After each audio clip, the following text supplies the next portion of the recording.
Hey everyone, it's Anna from PNW Blanks and Sublimation, and I just wanted to do a real quick tutorial today on silver glitter tumblers. So this is a silver sublimation textured glitter tumbler. It's super sparkly and amazing just on its own, but I'm going to show you how to make it even more amazing using the PNW Deluxe Sublimation Press.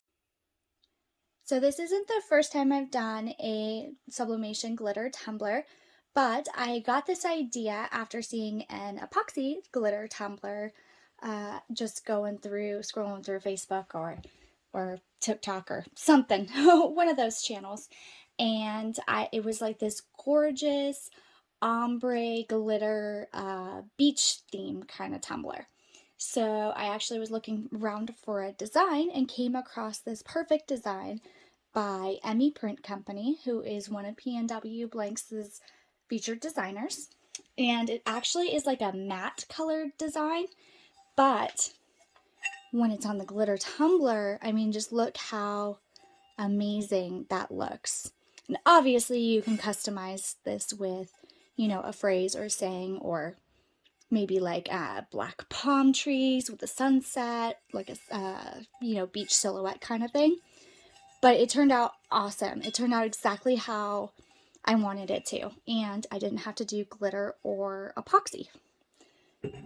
So I thought, let's try this again with another one of her designs. Like I said, it's almost like a matte design, but then once you combine it with the beautiful silver glitter, you just get, well, bam. I mean, it's super sparkly, super shiny, and that's my seam. I don't know if you can really tell. I mean, you barely tell the line in there. Barely. All right, so let's get started. I already have my press warmed up. I'm gonna go ahead and wrap my tumbler. And what I do is I just put, let me see if I can move this backward a little. No, we're just gonna have to use this. So I just put my tumbler on a flat surface and then basically plop the design, the transfer down to line it up. And then I make sure that my bottom is nice and straight and even there. And then I do one piece of tape right in the middle. And then what I do from there is I take my hand and I just kind of tap it so it goes, oh, why is it not? There we go.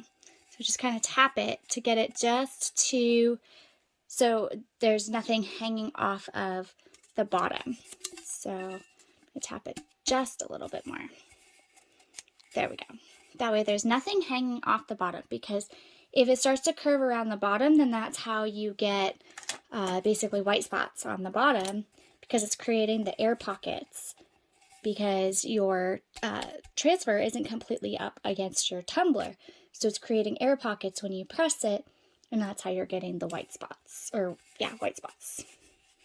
Then I just do the same at the top, and with my last piece of tape.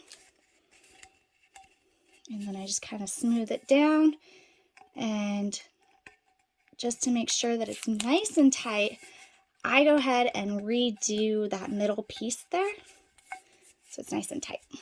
Okay, so now my transfer is not going anywhere. Alrighty, so just 3 pieces of tape, that's all you need. 1, 2, 3.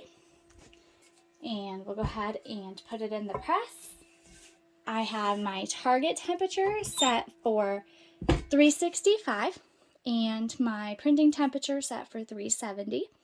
So until it gets to the temperature, you could see is actually counting down, or not counting down, but is actually falling right now.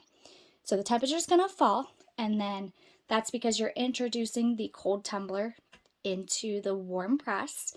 So this is completely normal. It's going to drop, and then it's going to rise back up.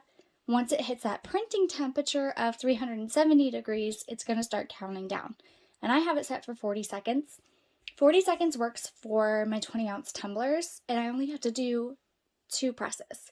So I just press once, rotate it, press again. And we'll come back when it starts to count down. Alright, so now you can see that the press is counting down. Once it reaches 0 seconds, it'll beep. That's the only time that the press will beep. And it's just one long continuous beep until you open it. We will rotate it 180 degrees and then we'll press again. So there is that long continuous beep that I talked about. Once we open it, that beeping stops. Take it out. Rotate it 180 degrees. First the seam was facing toward us, now it's going to face the back. And then we're actually going to wait until our temperature drops again before we close it. So we're going to wait until it drops below that 367 degrees, which it has. So you'll notice that with the temperature dropping, the time doesn't start right away. So this way, both sides get evenly cooked. And then if you were to just rotate it and close it right away, which you can do, but it's going to start counting down immediately. And by that time, you've already actually lost temperature in the press. So it's counting down, but your temperature's still dropping. So, because you can see, actually, I closed it when we were at 364, but it actually went down to 360. Because the temperature is going to continue to drop, it's going to lose heat as soon as you open it. So if you close it and the press counts down right away, you're actually not pressing at the temperature that it needs to press at in order to get those even, consistent results. So it's going to reach that 367 and then start to count down again. And I'll show you in just one second. And it's quick. It doesn't take very long at all for it to reach back up to temperature. So you can see that it got to 367 and now it's counting down. And once it reaches 0, then we'll go ahead and check it. All right, there's that long continuous beep again. And then we will take it out and we will do our peak test. So for our peak test, this is why it's so great to have only 3 pieces of tape, because you're able to do this instead of having to unwrap the entire thing on the top, on the bottom, on the seam, or whatever. Shrink wrap if you're using an oven. This is why I just love the press, is because you can do the peak test. So what you do is you just fold the corners back. See if I can get that kind of in focus there. There you go. So you fold the corners back and you look, and do you see any silver? Because I don't. I see that gorgeous blue color. And we'll do the same thing on the bottom.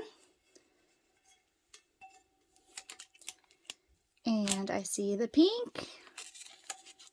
And I see the pink. Oops. I mean, obviously you're going to see the silver on the bottom, but right there, you're only going to see pink. And so you know that it's done. So then you just take it off. And unwrap. And it is going to sound like it's sticking to it. That's just because it's a textured. Don't touch it after. Don't do that.